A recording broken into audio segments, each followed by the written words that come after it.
Bienvenue pour cette 5e journée. C'est vendredi, c'est une belle journée et franchement, j'espère que tu es motivé pour bien faire cette lecture. Alors, c'est parti. Aujourd'hui, Marc, stylo, carnet, papier, Bible. C'est bon, je suis équipé.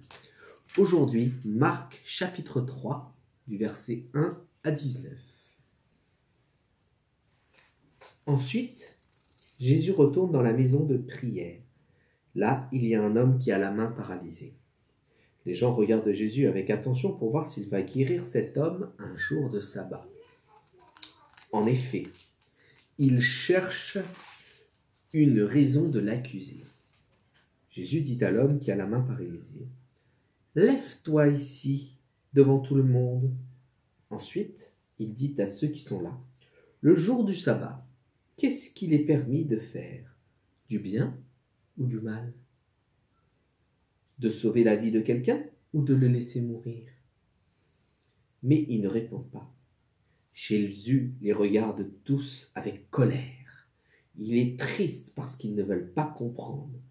Il dit à l'homme, « Tends ta main. » L'homme tend sa main et elle est guérie. Les pharisiens sortent de la maison de prière. Aussitôt, ils se réunissent avec les gens du parti d'Hérode Antipas pour voir comment faire mourir Jésus. Jésus part avec ses disciples vers le lac de Galilée. Une foule nombreuse le suit. Les gens viennent de Galilée, de Judée, de Jérusalem, de l'Idumée, de la région qui est de l'autre côté du Jourdain, et des environs de Tyr et de Sidon. Cette grande foule vient voir Jésus parce qu'elle a appris tout ce qu'il a fait.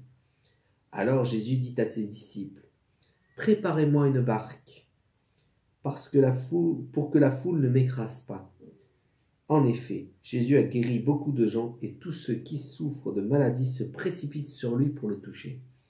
Quand les esprits mauvais voient Jésus, ils se jettent à ses pieds en criant, « Tu es le Fils de Dieu !»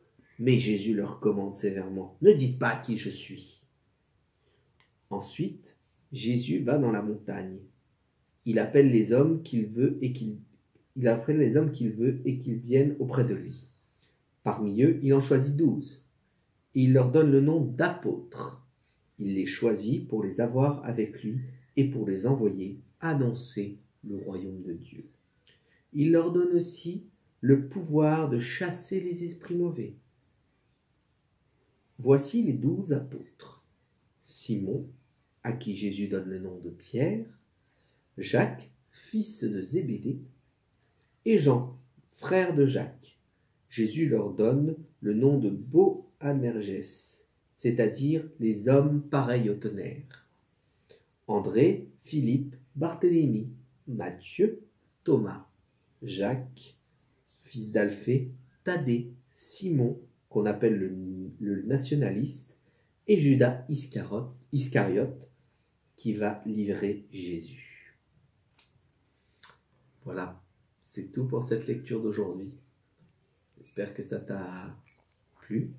Et je te dis, je te souhaite un bon week-end et je te dis à lundi prochain pour la suite de cette lecture.